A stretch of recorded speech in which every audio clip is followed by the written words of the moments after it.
Mare, saan kayo nagstay at ilang days kayo sa Bora ba't umabot ng 700k to 800k na gastos mo? Parang ang OA naman, Mare. Okay, anyways, you know me, Finest China. Hindi ako maalis na hindi kasama ang aking 18 na family. Lagi silang kasama kahit saan pumunta. Dalawa lang naiwan this time kasi ayaw nilang pumunta.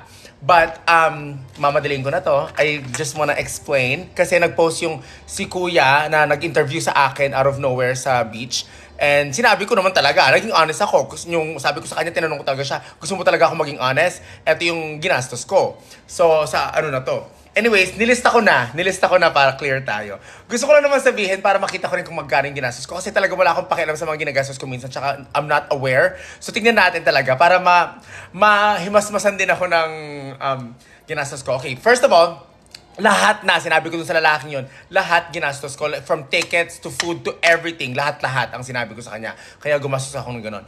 So first, talagang 4 nights lang talaga dapat kami. 5 nights, 4 nights lang dapat talaga kami. Pero nagpa-extend ako and actually, wala pa nga to eh. Dahil gusto ng lola ko magstay lang kami sa Henan dahil malapit siya sa strip. Kapag nag-Shangri-La ako, malayo. So malayo kami. Dapat talaga mag-Shangri-La talaga kami. Pero first of all, okay, let's start. Ticket, umabot na kaming 86,000. 17 po kami ha, 17. So 86,000 back and forth na yon with our ticket. Food, breakfast is free for the whole stay. But we spend for lunch 20k to 25k ang lunch namin. Dinner namin 27k and up ang binabayaran ko for dinner. Laging ganon. Seafood kami palagi. Seafood. Pag nandito kami, seafood. And then mga snacks, you know, throughout the day. Pero nagastos ko sa food from this 4-day stay. Kinalculate ko siya. This is guesstimate, okay? I spent probably around 188,000 pesos for 4 nights. Or a little more kasi marami kaming snacks. Lagi nagsisnack yung family ko. Dami namin, guys. 200k. Siguro mga 200k na nagastos ko for food for 4 nights. For lunch, breakfast. Oh no, breakfast is free.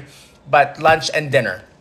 And then, hotel. Ang hotel ko nakamura ako this time kasi nag-sale lang kami sa Henan. So umabot ng, dito kami sa Premier Suite. May promo sila. So mga 30 to 50k. Hindi ko alam. Nakalimutan ko yung check ko sa mga 50k siguro na bayaran ko. I'm not sure. Don't get me wrong doon. Kasi hindi ko talaga nakalimutan ko. Pero sa kanila, umabot silang almost 150k. Kasi 2 rooms, 2 people lang. Diba? So umabot ng 150k to 130k to 150k ang nagastos ko for their hotel rooms. And then for my shopping, lahat kami pasalubong and all, sobrang tinodo namin yung shopping dito kapag nandito kami. So, mga nagastos siguro namin 80k to 100k na pasalubong. Kasi marami po kami ha, maraming teacher, maraming friends, maraming lahat. So, umabot ng 100k and up ang aming shopping. And different pa yung shopping ko. Bumili ako ng mga alahas, silver, bumili ako ng mga M&M ko, marami akong mga earrings, marami, alam nyo lang, hindi cheap dito sa Boracay. You know that. So I probably spent at least 80 sa kanila to 100. Ako siguro mga 50k na gastos ko for my own self na shopping. And then, 50k with the jewelry. Lahat na yon. And my own pasalubong.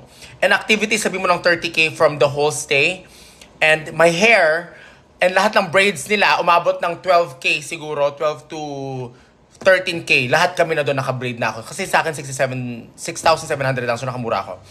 And, yun. I-connect nyo na lang lahat yun, kayo na mag-add. Basta yun lahat. And, 4 nights lang yun ha. We're staying for another 5 nights. Nandito kami until Monday. So, girl, ikaw na magka-calculate, no? Nasa 800k na, 700, ang calculation ko kanina, nasa 790k ang calculation ko. Again, hindi ako nagmamayabang. Nagsabi ka, nagtanong ako, and, nagtanong ka, nagsabi ako, and, you know, OA daw ako, tak-ina, ilang kami? 15 to 17 na katao, hindi na, ngayon pa lang naging maarte ito mga pamilya kong to na sinamahan ako. So, now, nasama rin sila sa sarap. So, yun. Ganun po yun. Alam ka nang papag-stayin ko sila sa 3,300 na hotel, which is also okay. Pero, syempre, ayoko naman nakikita nasa Shangri-La ako, tapos sila mag-stay sa regular na hotel, right? So, lahat sila kasama. So, lahat sila masasarapan. Hindi lang ako, di ba?